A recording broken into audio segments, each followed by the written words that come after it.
Hello friends, कैसे आप सब। आई होप अच्छे होंगे। तो आज हम लेसन प्लान 9 देखने वाले हैं।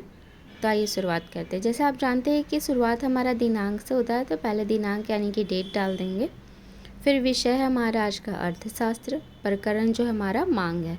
फिर आता है छात्र अध्यापिका का नाम, जो बॉयज़ होंगे वो छात्र अध्यापक लिखेंगे। विद्यालय का नाम, जिस स्कूल में हम अपने टीचिंग के लिए गए हैं उस स्कूल का नाम लिख देंगे। क्लास यानी कि जो क्लास हम लेते हैं, कक्षा।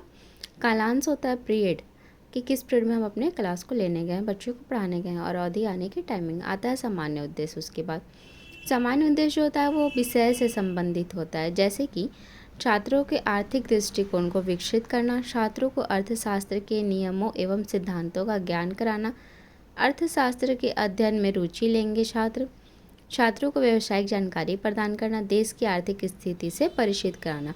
उसके बाद आता है विशिष्ट उद्देश्य। ये विशिष्ट उद्देश्य जो होता है वो प्रकरण से संबंधित होता है, जो हमारा आज का मांग है। पहला है हमारा विशिष्ट उद्देश्य कि विद्यार्थियों को मांग के अर्थ के बारे में विस्तार से बताना।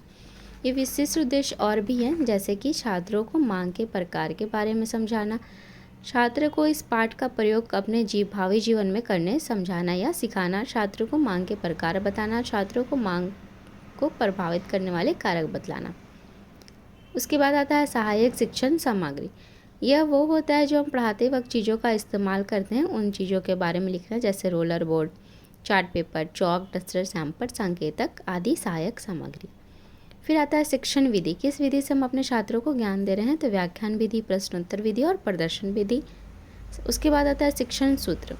तो स्थूल से सूक्ष्म की ओर, अनुभूति से विचार की ओर, सरल से जटिल की ओर। उसके बाद आता है पूर्व ज्ञान, कि क्या जो हम आज पढ़ाने वाले हैं उससे संबंधित छात्र पहले से कोई पूर्व ज्ञान रखते हैं या नहीं, जानते हैं या नहीं, उस विषय में।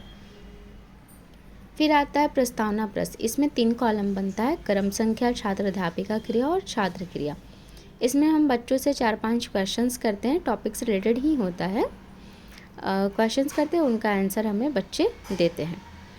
उसके बाद आता है उद्देश्य कथन, कि आज हमारा पढ़ाने का उद्देश्य क्या है, हम जो पढ़ाने वाले हैं उसका हमारा पढ़ाने का उद्देश्य क्या है, उसके बारे में हम लिखते हैं। उसके बाद हमारा शुरू होता है प्रस्तुतिकरण।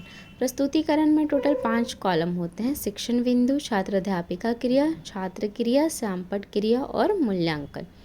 शुरुआत हम शिक्षण बिंदु से करते हैं। शिक्षण बिंदु में हम अपने टॉपिक को लिखते हैं, जो हमारा टॉपिक होता है वो।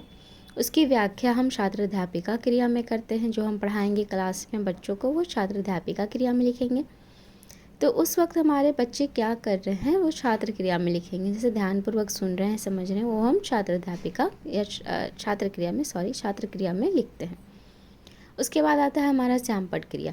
सैंपल क्रिया में हम उस चीज़ों को लिखते हैं, जैसे कि जो हमारा टॉपिक हमने पढ़ाया, व्याख्या की, उसके मुख्य तथ्यों को हमने ब्लैक बोर्ड या वाइट बोर्ड पे वहाँ लिख दिया।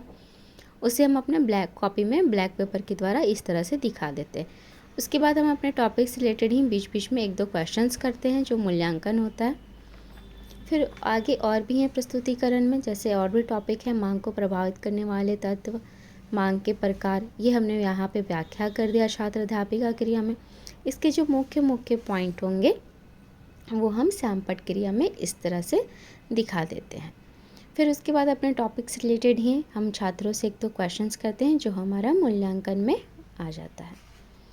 उसके बाद हमारा इधर आता है आपका पुनरावृत्ति कार्य। पुनरावृत्ति कार्य वो होता है जो हमने टॉपिक पढ़ाया, क्या उस टॉपिक को छात्रों ने अच्छे से समझा है या नहीं, ये जानने के लिए हम पुनरावृत्ति कार्य करते हैं, 1-2 क्वेश्चंस करते हैं। फिर उसके बाद आता है कक्षा कार्य, यानी कि क्लास वर्क। हम बच्चों को 1-2 क्वेश्चंस देते हैं, फिर वो बच्चे हमें क्लास में ही करके उन क्वेश्चंस का आंसर हमें दिखा देते हैं। फिर आता है गृह कार्य। हम बच्चों को होमवर्क देते हैं, घर से करके आने का कार्य देते हैं, जो बच्चे नेक्स्ट डे हमें करके दिखाते हैं, अपने घर से करके आते हैं।